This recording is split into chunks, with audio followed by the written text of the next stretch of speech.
If I had known what would happen that night, I would have never taken the job. It sounded simple, house sitting for a couple who had just moved to Portland. Mr. and Mrs. Holloway were friendly, middle-aged, and clearly busy settling into their new life. They needed someone to stay in their house while they traveled for a few days. They offered good money. The house was in Laurelhurst, a nice, quiet neighborhood. Big, old, but well-maintained. One of those places with history. The kind of house that creaked when the wind blew. They gave me basic instructions. Feed the cat. Water the plants. Don't open the basement door.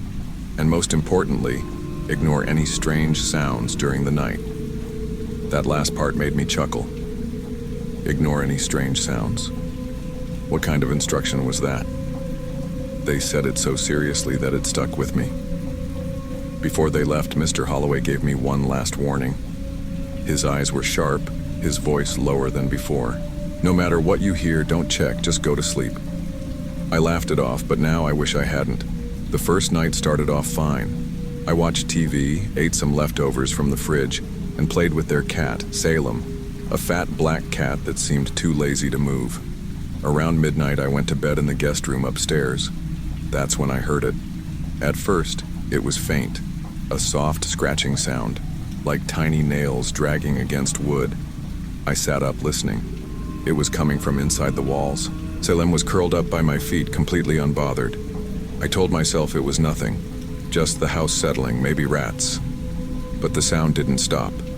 It got louder, more deliberate. Long, slow scratches. Not random, not like an animal. Like someone inside the walls testing them. I swallowed hard, my throat dry. I grabbed my phone and turned on the flashlight, scanning the room. Nothing. Just shadows stretching across the wooden floor.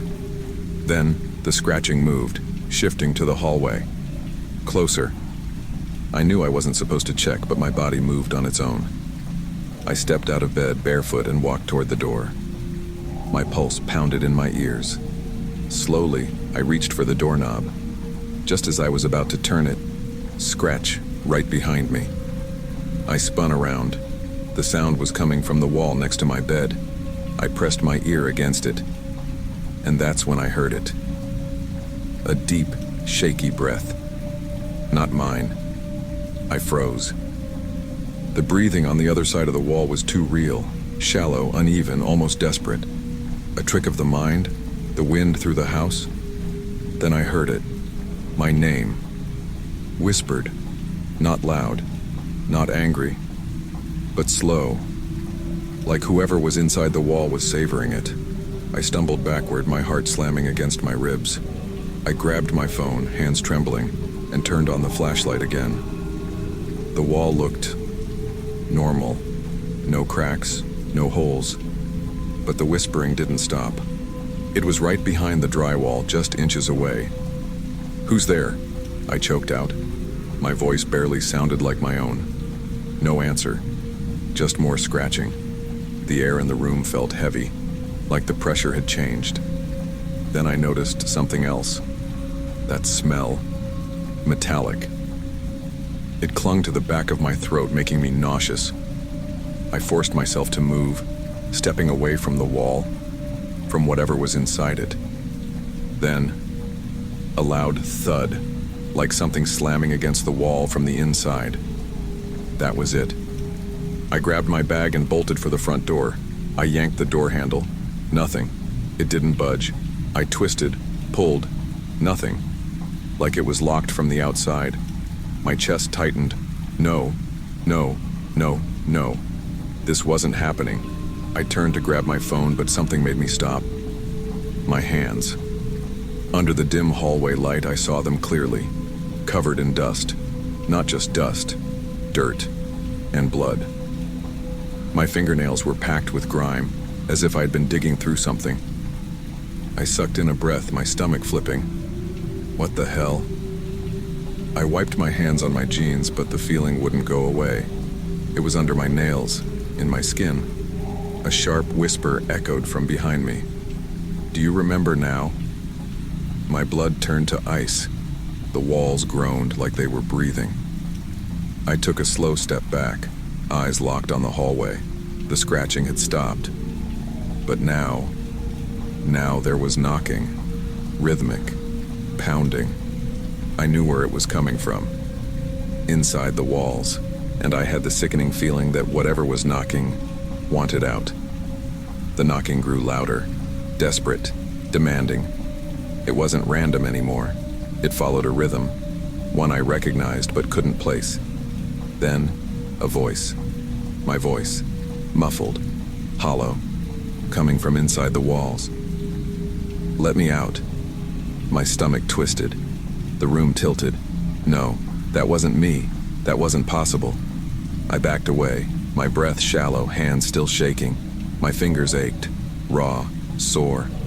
I looked down again, blood, under my nails, caked into my skin, as if I had been digging.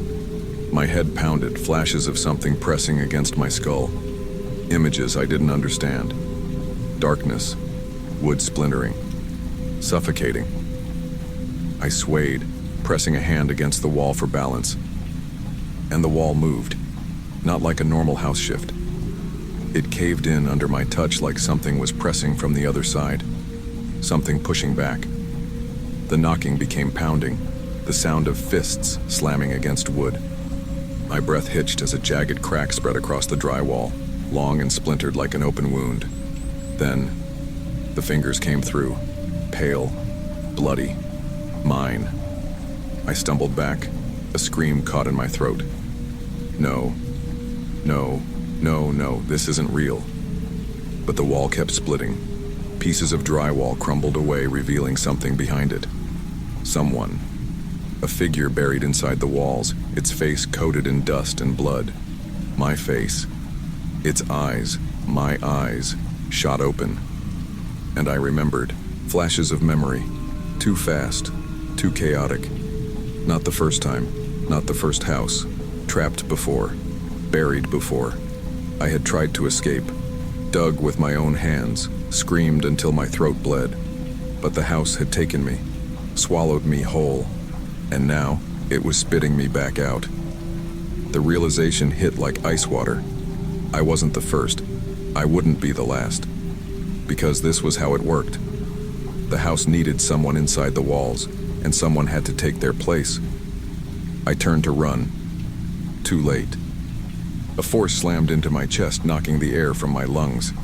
My body jerked backward, legs scraping against the wooden floor. I clawed at the walls, fingers raw, but it didn't matter. The house had chosen. A final gut-wrenching scream tore from my throat as the drywall sealed shut around me. Silence. Then, soft, rhythmic scratching from inside the walls. The next morning, Mr. and Mrs. Holloway returned. The house was quiet, undisturbed. Salem slept peacefully on the couch. Everything was exactly as they left it, except for the new faint red scratches on the bedroom wall. A single word: help.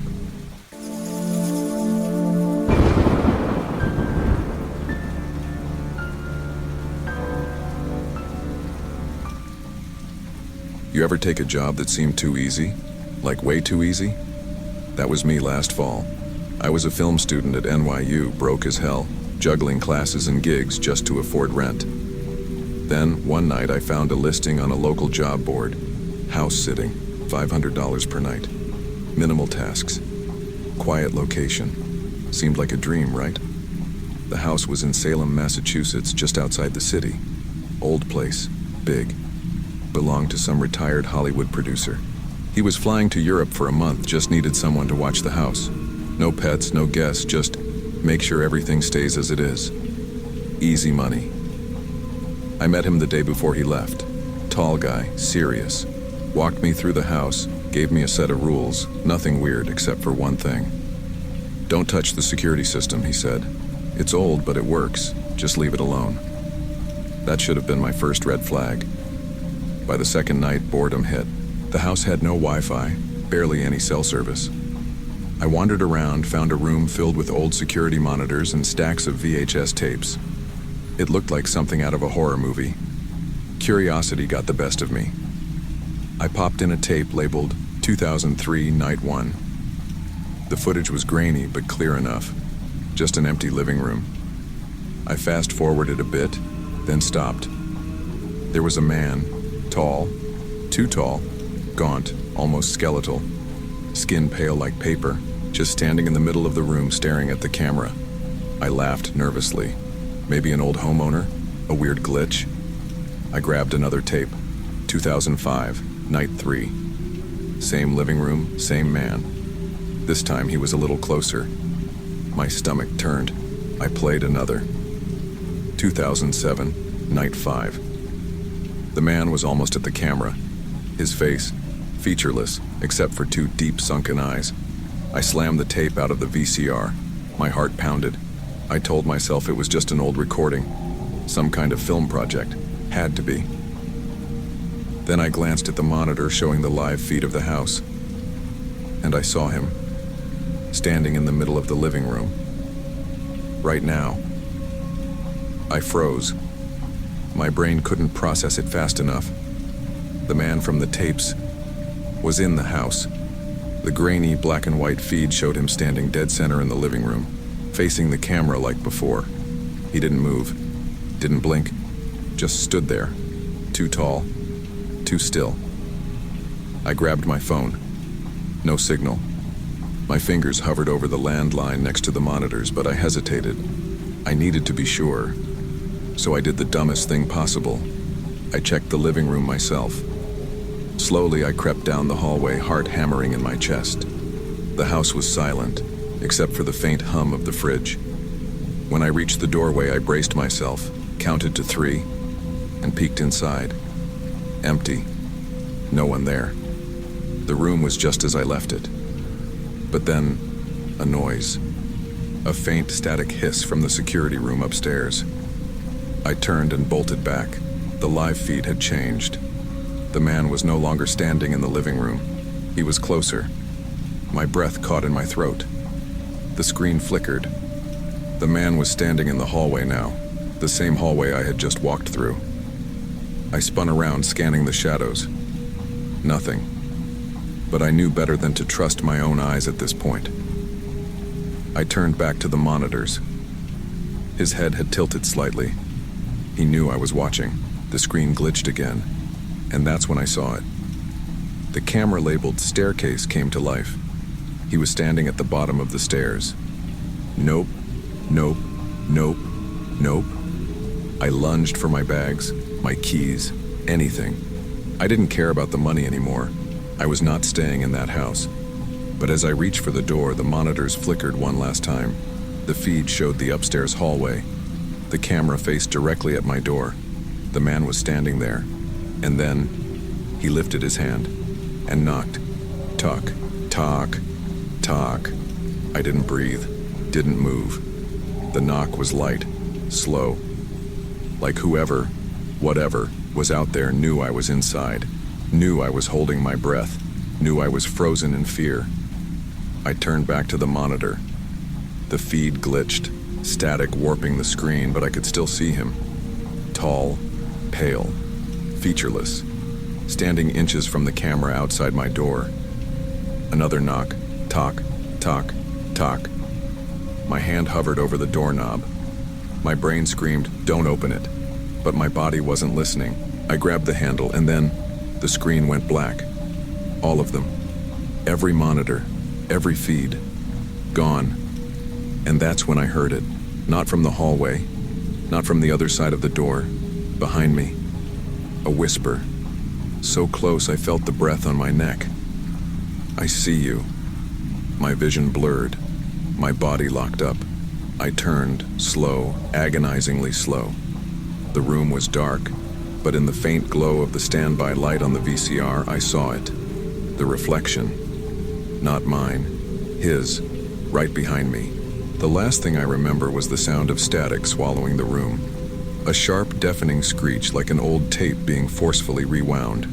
Then, nothing. The next morning, the homeowner returned. Found the house exactly as he left it. The doors locked. The security system untouched. Except for one thing. The VHS tapes.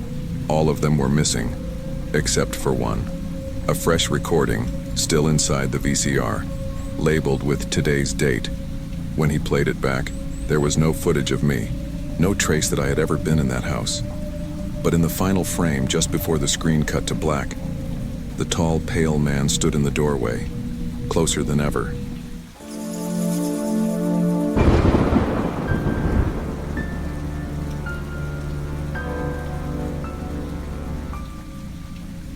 I should have said no. It was easy money, too easy. A week alone in a huge house in Salem, Massachusetts, watching over a rich family's mansion while they vacationed in Europe. All I had to do was feed the cat, check the mail, and make sure no one broke in. No weird chores, no strange rules. "Are you sure you'll be okay here alone?" Mrs. Holloway, the owner, asked, handing me the keys. Her smile was polite, but there was something off about the way she looked at me. "I'll be fine," I assured her. She hesitated. "This house, it has its peculiarities. Just don't let your imagination get the best of you." A weird thing to say, but I laughed it off. The place was incredible. High ceilings, expensive furniture, an eerie kind of beauty. But the thing that stood out the most was the mirror in the upstairs hallway. It was massive. Its silver frame carved with intricate designs, old and too reflective, like the glass was watching me. I should have said no. That first night I made tea in the kitchen, scrolling through my phone, trying to ignore how silent the house was.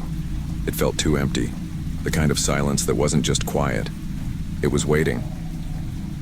On my way to my room, I passed by the mirror. That's when I saw it. My reflection didn't move. I took another step. My reflection stood still for a second longer before catching up. My stomach twisted. My hands went cold. It had to be a trick of the light, right? But then, it smiled first. Not a normal smile. Not like I'd smiled at myself. It was wider, knowing, like it was amused. I froze. My breath caught in my throat. I stepped closer, heart pounding. My reflection looked normal again. I was just tired. That's what I told myself. I forced myself to look away and rushed to my room, locking the door behind me. But even in the darkness, I couldn't shake the feeling that someone, was watching me. I don't know how long I was asleep before it happened. I woke up suddenly, my body cold and stiff like I'd been lying in ice. The room was silent, but something felt wrong, a heavy, suffocating tension in the air. Then I saw it. In the corner of the room, near the dresser, a figure stood completely still. My breath hitched. The room was pitch dark, but I could make out its shape, tall, motionless. It didn't move, didn't make a sound. My pulse pounded in my ears, my fingers gripping the blankets so tight they ached. I wanted to turn on the light. I wanted to look away, but I couldn't. Something was telling me not to move. My fingers trembled as I reached for my phone. My heart nearly stopped when I glanced at the mirror across the room. My reflection was still lying in bed. But I wasn't. And in the mirror, the figure in the corner was grinning. I bolted upright, gasping. My reflection did the same, now caught up with me, but my hands were ice cold, my skin clammy with fear. The figure in the corner was gone. I fumbled for the lamp, hands shaking so badly it took me 3 tries to switch it on. The warm light flooded the room, chasing away the shadows. My breath came in short, panicked bursts, my chest tight like I was suffocating. Had I imagined it? The mirror. My stomach twisted as I turned toward it. My reflection was normal, but something deep inside me screamed it wasn't over. I couldn't stay in that room. Grabbing my pillow and blanket, I ran downstairs and curled up on the couch, forcing my eyes shut. I just needed one night of good sleep. I didn't dream, but somewhere, between wakefulness and unconsciousness, I swore I heard a whisper. "You saw me." I woke up to the sound of rain tapping against the windows. For a moment, I felt okay. The daylight filtered through the curtains, and the house felt almost normal. Maybe I had overreacted. Maybe it was all just my mind playing tricks on me. But then I heard it. A soft tap, tap, tap from the hallway. I turned my head slowly, heart already pounding. It was coming from the mirror. I stood up, every muscle in my body tense. The hallway was empty, but the air felt wrong, thicker, colder. Then I saw it. My reflection stood inside the mirror watching me, its expression unreadable. It raised a hand and placed it against the glass. A cold dread washed over me. I stepped back. It stepped forward. The surface of the mirror rippled like water, distorting for just a second before solidifying again. My reflection's lips curled into that same eerie smile. And then, it reached through. I screamed. The glass didn't shatter. It stretched, like something pulling through a thin layer of skin. A hand, my hand, gripped my wrist, its fingers like ice. I thrashed, trying to yank free, but it was pulling me in. The last thing I saw before darkness swallowed me whole was my own face staring back at me from outside the mirror, its smile now wide and satisfied. A month later, Ben Carter walked up the steps of the Holloway mansion, whistling softly as he checked his phone. Easy money, just house-sitting while the owners were away. He had heard something about the last girl leaving early, but he didn't care. Rich people were weird. The house was just as massive as he'd expected. Fancy furniture, weird antique decor. He wandered through the halls, taking it all in. Then he noticed the mirror. It was huge, ornate, old as hell. Something about it made him pause. He frowned, stepping closer. His reflection stood there, perfectly normal. And then as he adjusted his jacket, it smiled first. The screen cuts to black.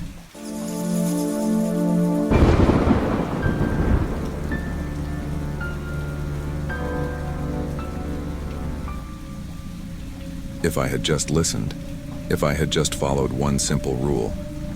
But I didn't.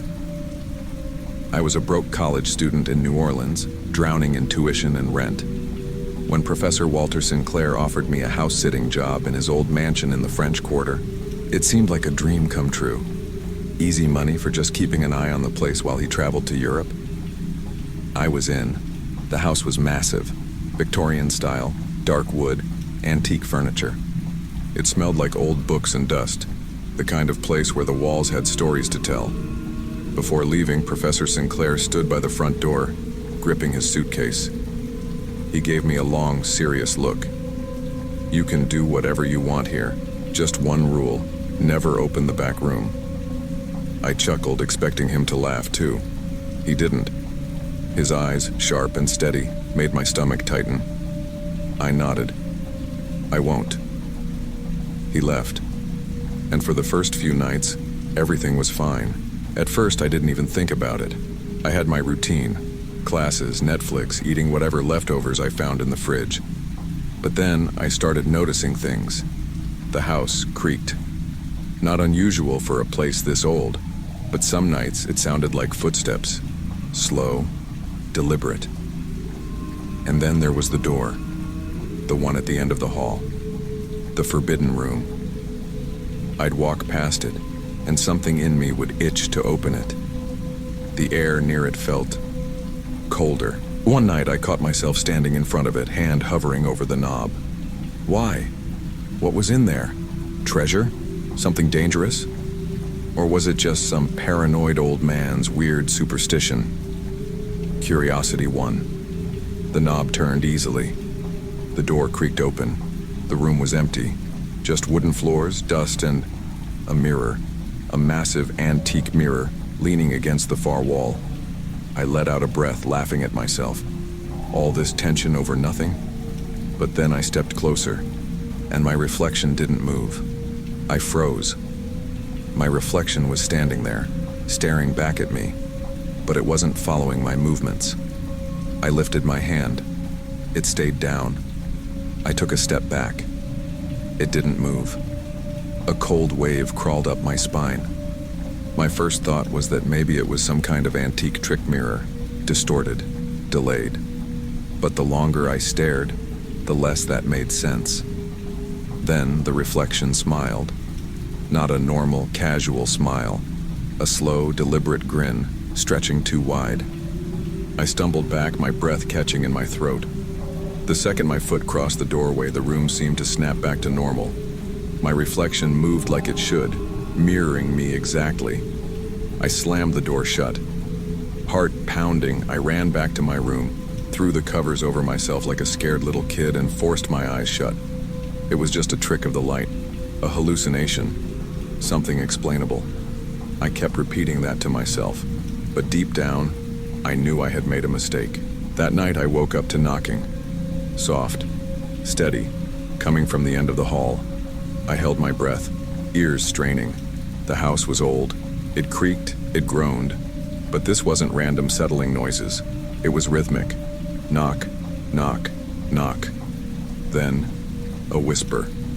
My name. Cold fear gripped my chest. I wanted to ignore it, pretend I hadn't heard anything.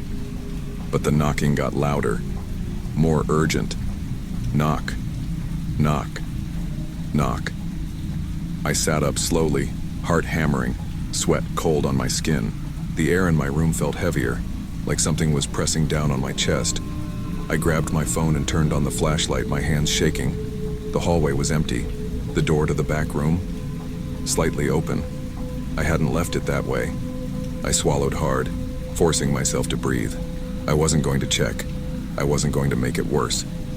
I shut my bedroom door, locked it, and curled up under the blankets, listening to the knocking. Eventually, it stopped. But I didn't sleep. Morning came, but it didn't bring relief. I spent the entire day trying to convince myself I had imagined it.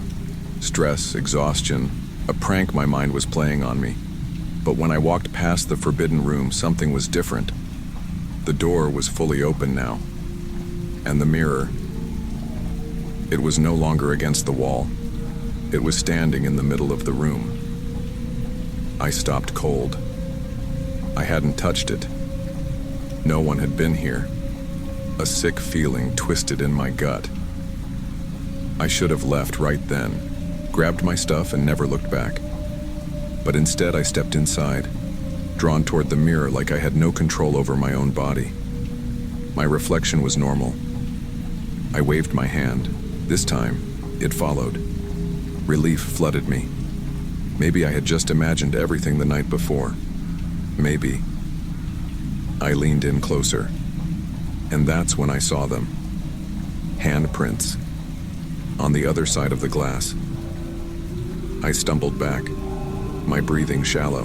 The handprints were faint, like something had pressed against the inside of the mirror and dragged its fingers down.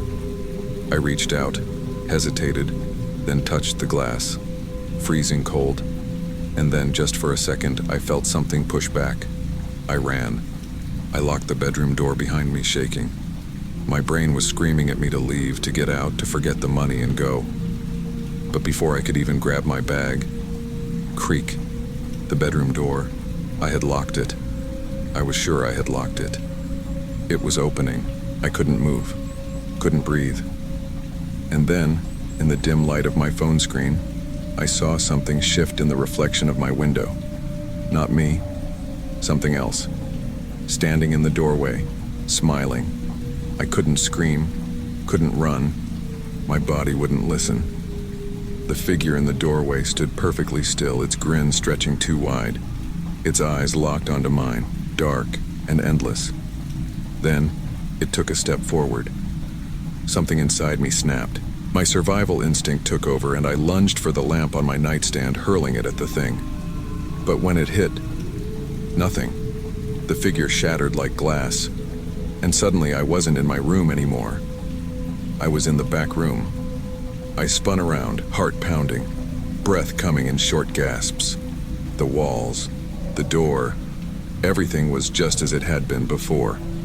Except, I wasn't looking out of the mirror. I was inside it. I slammed my hands against the glass. The room on the other side was clear, but it felt impossibly far away. Then I saw myself. Or rather, it. The thing wearing my face stood there, stretching its arms, rolling its shoulders like it was getting comfortable in its new skin. It turned, walked toward the door, and before leaving it gave me one last look. It winked. Then it closed the door, leaving me trapped in the dark. The next morning, Professor Sinclair arrived. The house was quiet, untouched. Everything was in its place, and there I was, waiting at the front door, smiling. He stepped inside, setting his bags down. But before he closed the door, his eyes flickered toward the back room, and for a split second, his reflection in the hallway mirror didn't move.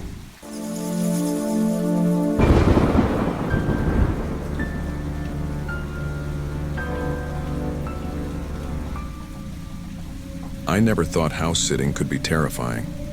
It was supposed to be easy money.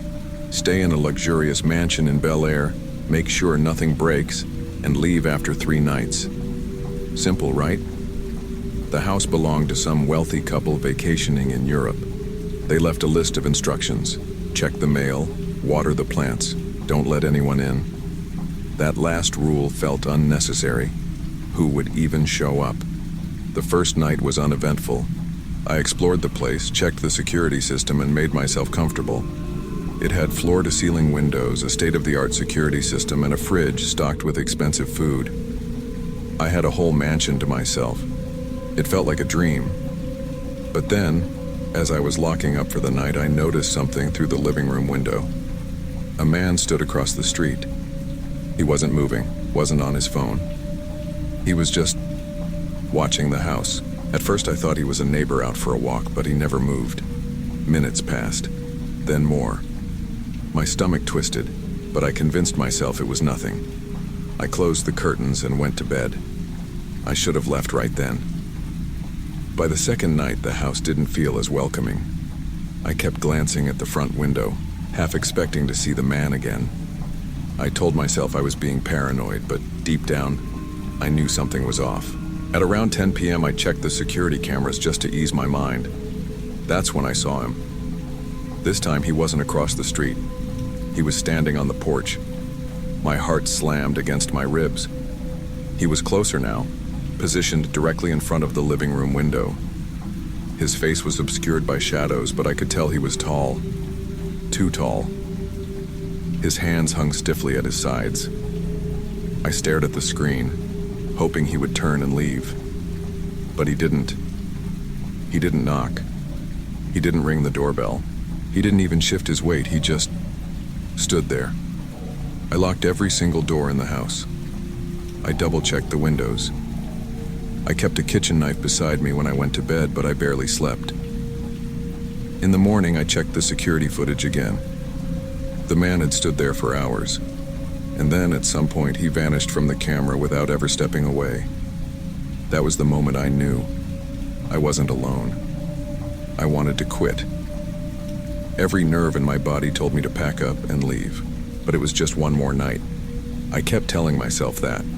The sun went down and the house felt even bigger, emptier.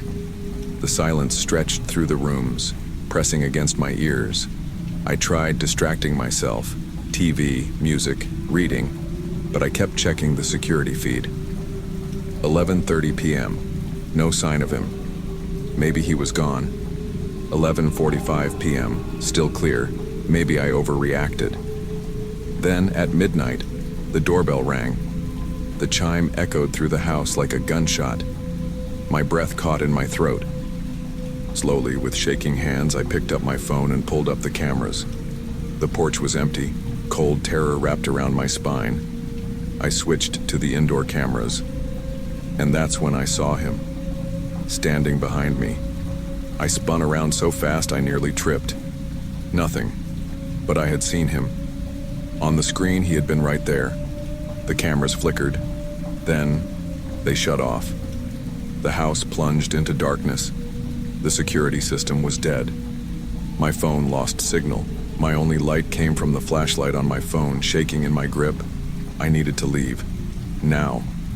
I sprinted to the front door. It wouldn't budge. I tried the back door.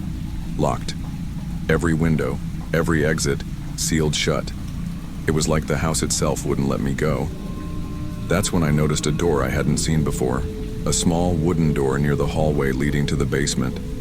It was slightly ajar. I stepped closer. Inside, there was a tiny windowless room, like a forgotten storage space. In the center sat an old dusty chair. Surrounding it were photographs. My photographs. Every single one taken from inside the house. and then I heard the floor creak behind me. I wasn't alone. A deep, suffocating silence filled the room. I didn't turn around. I couldn't. My body locked up, every muscle frozen in place. My breath came in short, shallow gasps.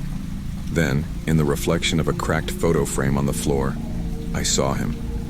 The man was standing right behind me, but something was wrong. His face. His eyes were empty sockets black as a void. His mouth stretched too wide, an unnatural grin splitting his face. I bolted. I slammed the door behind me and ran through the house, my heartbeat thundering in my ears. The air felt thick, suffocating. The walls seemed to stretch, twist, like the house itself was shifting around me. I lunged for the landline phone in the kitchen and dialed 911. A faint click. Then, breathing. Not mine. His. A distorted voice whispered, "You always come back." The lights flickered once more. The room went dark. And then, silence. The next thing I knew, the front door was wide open. The sun was rising. My bags were by the door. The house was still, empty. I ran. I didn't stop until I was miles away. Days later, I tried to convince myself it was sleep deprivation, a bad dream, a trick of my own paranoia. But then, while scrolling through my phone, I saw it. A final image from the security cameras, a photo of me, sleeping, and beside the bed, the man standing, watching, smiling.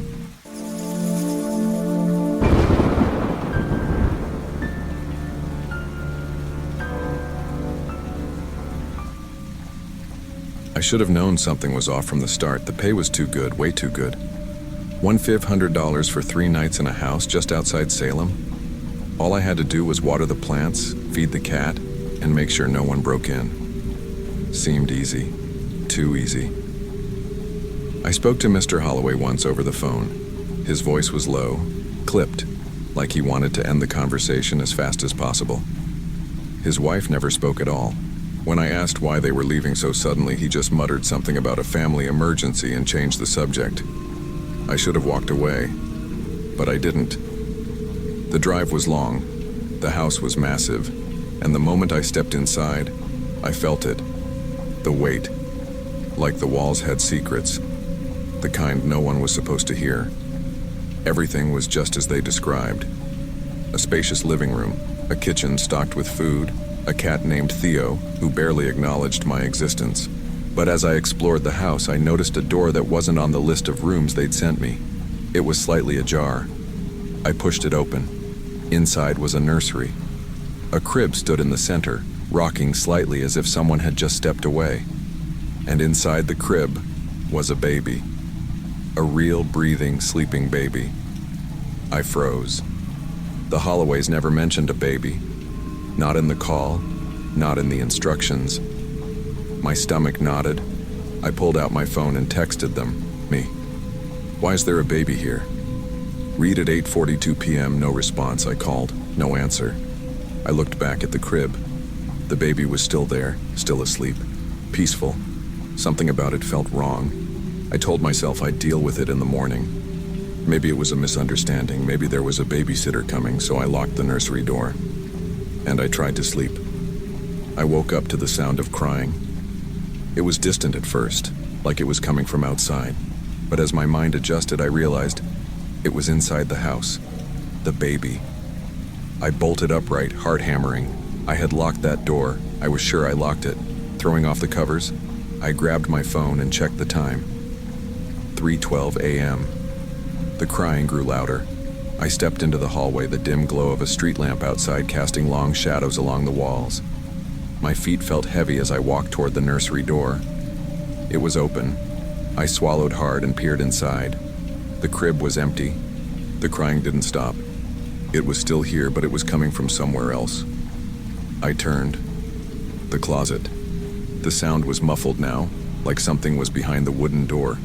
I stared, gripping the handle with a sweaty palm. I should have run. I wanted to run. But some part of me, the part that needed answers, refused to move. I yanked the door open. The crying stopped. My breath hitched.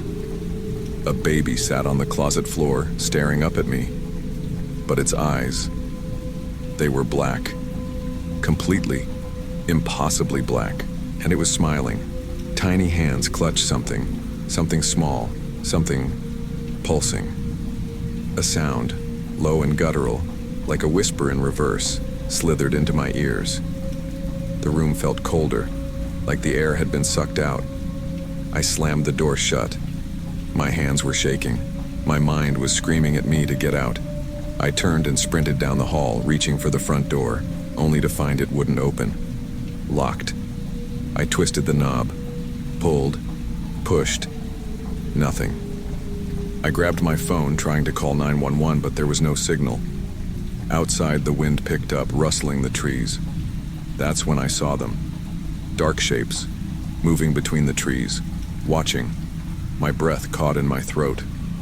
They weren't people. They weren't animals. They were waiting. Then, from inside the house, the crying started again. But this time, it was laughing too.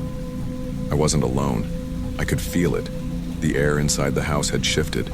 It was thick, pressing against my skin like unseen hands. The baby's laughter echoed from the hallway, distorted and unnatural, like a recording played backward. I had to find a way out. Moving quickly, I searched for another exit. The back door, locked. Windows wouldn't budge.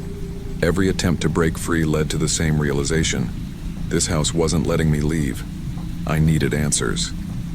In a last-ditch effort, I sprinted to the Holloway study, rifling through drawers, cabinets, anything that could explain what the hell was going on. That's when I found it. A leather-bound journal, old and worn, tucked beneath a stack of useless paperwork. The name Holloway was scrawled across the cover. I flipped through the brittle pages. At first, it read like a family record. Births, deaths, mundane notes about the house. But then, October 3rd, 1968. The boy returned last night. We heard him crying in the closet. We should have known he wouldn't stay buried. I swallowed hard and kept reading. November 12th, 1971. We tried sealing the room, but it didn't matter. He always finds a way out, always hungry, always watching. The house is his now. I turned the page, my hands shaking. July 8th, 1983. We leave tomorrow. No one must stay overnight. No one must open the closet. If they do, he won't let them go. My stomach dropped. I had opened the closet. A noise, soft, deliberate, whispered behind me. I turned. The baby stood in the doorway, smiling. In its tiny hands, the thing it had been clutching pulsed faintly, a sickly red glow seeping between its fingers. A heartbeat. I stumbled backward, my mind racing. Fire. The journal mentioned fire. If I couldn't leave, I could at least burn this thing down. Grabbing a nearby candle, I tipped it over, watching as flames licked hungrily at the rug. The fire caught, spreading fast. The baby laughed. The house shook. The walls cracked, revealing something beneath. The outline of hands, faces pressing through the wallpaper. I ran. The front door, wide open. I didn't question it. I didn't look back. I just ran. The house roared behind me, flames consuming everything. The last thing I heard was that horrible, distorted laughter fading into the night. Days later, I checked the news. Historic Salem home mysteriously burns to the ground. No survivors reported. No survivors. The Holloways never came back. That night, my phone buzzed. A text from an unknown number. Thank you for watching the baby. You can visit anytime. I turned off my phone. I didn't sleep. And I never babysat again.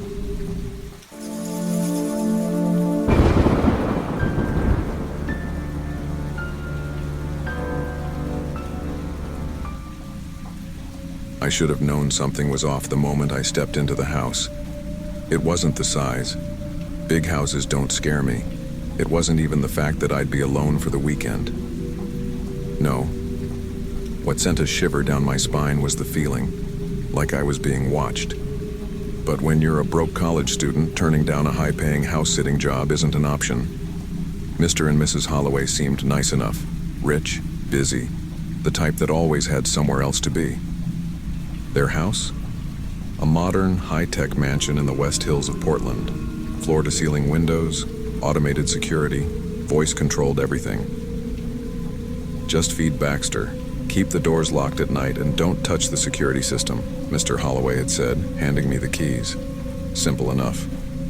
They left that evening for their trip, and I settled into the massive living room. The place was dead silent, except for Baxter, their golden retriever, who curled up on the floor beside me. I ordered takeout, sprawled on the couch, and flipped through Netflix. Midnight rolled around and I was halfway through a horror movie when the TV suddenly shut off. I frowned, reaching for the remote. Maybe a power glitch? I turned it back on. A second later, the screen flickered and switched to a different input, the house's security cameras. At first, I didn't think much of it. Just another part of their fancy smart home. The split-screen feed showed various angles: the kitchen, the hallways, the front porch. Then I saw myself sitting on the couch in the living room. And then I saw something else. There was a figure standing behind me. My breath hitched. My hands went cold. It was just a shadowy shape, barely visible in the dim light. But I knew, without a doubt, that it wasn't there a second ago. I spun around so fast I nearly knocked over my drink. Nothing. The room was empty. I turned back to the TV, my pulse hammering in my ears. The figure was gone from behind the couch. It was now standing in the doorway of the master bedroom, watching. I grabbed the remote and turned the TV off. My hand was shaking. Okay, breathe. Maybe it was a glitch, some weird reflection or a delay in the feed. That had to be it. I checked the couch again, still empty. But then Baxter started growling. His ears were pinned back, his body tense, his gaze locked onto the dark hallway leading to the bedrooms. A deep guttural sound rumbled from his throat. That's when the alarm system blared. A high-pitched screech echoed through the house, sending Baxter into a barking frenzy. I sprinted to the wall panel near the front door, my heart pounding. The screen flashed. Motion. Detected. Living room. I was in the living room, alone. I slammed the disable button, my hands damp with sweat. My phone was in my pocket. I yanked it out and dialed 911. No service. The lights flickered. Baxter whined, his tail tucked between his legs, backing away from the hallway. My eyes darted toward the kitchen. I needed something, a knife, anything. I stepped forward, but then the TV turned back on. The security feed reappeared. I didn't want to look, but I did. The figure was on the stairs now, still, watching. I gripped the kitchen counter to steady myself. The house was dead silent except for the low hum of static coming from the TV. I had two options, run or check the stairs.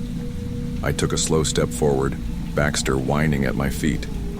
Each creak of the floorboard beneath me felt like a gunshot in the silence.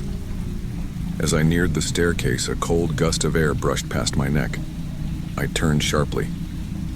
Nothing. But in the hall mirror, I saw it. A shadow moved behind me. Not a trick of the light. Not my imagination. A tall, distorted shape that shouldn't have been there. The sound of static grew louder. I turned my gaze toward the second floor. The bedroom door at the end of the hall was cracked open, and from inside, I heard the faint, crackling voice of the TV. I should have run. I should have grabbed my keys, bolted out the front door, and never looked back. But I didn't. Instead, I took a shaky step toward the stairs. The TV in the bedroom was still playing that eerie, broken static, flickering in and out like an old VHS tape on its last leg. Baxter refused to follow me. He stayed at the base of the stairs, ears flattened, his body pressed low to the floor. That should have been my final warning. I climbed the first step, then the second. The third creaked loudly beneath my weight. Halfway up, the house phone rang. I froze. The sharp, piercing ring shattered the silence, echoing through the massive house. My stomach knotted. Who the hell still had a landline? It rang again, and again. I forced my legs to move, bolting back down the stairs. The phone was in the kitchen. I grabbed it, pressing it against my ear. Hello? My voice was barely above a whisper. For a moment, all I heard was breathing. Slow, hollow. Then, "Dylan, you need to leave." My blood ran ice cold. I knew that voice. It was Mrs. Holloway. What?" I stammered, gripping the receiver so tight my knuckles turned white. She sounded far away, like she was speaking through a bad connection. "Listen to me. You are not alone in that house. Do not go upstairs. Do not look for it. Just walk out the door and leave." I swallowed hard. My throat was dry as sandpaper. "What is it?" I asked. My voice came out hoarse, barely audible. A pause. Then she said in a voice that did not belong to her, "It already sees you." Click. The call cut off. A single chilling breath blew against the back of my neck. I turned, and someone was standing in the kitchen with me. It wasn't human. I couldn't see it, not really, but I felt it. The pressure in the air, the way the shadows deepened. The TV flickered violently, the static now a deafening roar. The air around me felt thick, suffocating. Baxter whimpered, scratching at the front door. I needed to move. I darted toward the exit. My fingers fumbled at the lock. It wouldn't budge. A low whisper slithered through the room, not from behind me, not from the TV, from inside my own head. "You can't leave." I spun around, back pressed to the door. The TV screen changed again, and I saw myself. Not the reflection of me standing at the door. No. On the screen, I was sitting on the couch. I was watching TV. I watched as my own head slowly turned, my expression blank, my mouth curling into a sick, unnatural grin. The me on the screen whispered, "You're already inside." Darkness swallowed the house. Days later, someone new took the job. A friend of mine, Tyler, got a text from me. "Hey man, you free this weekend? Need someone to house sit. Pays great." The message ended with a smiley face. Tyler shrugged and replied, "Yeah, sure." He arrived at the house that Friday night. The security camera feed flickered on. On the screen, Tyler sat on the couch scrolling through his phone, and standing behind him, just barely visible in the shadows, was me.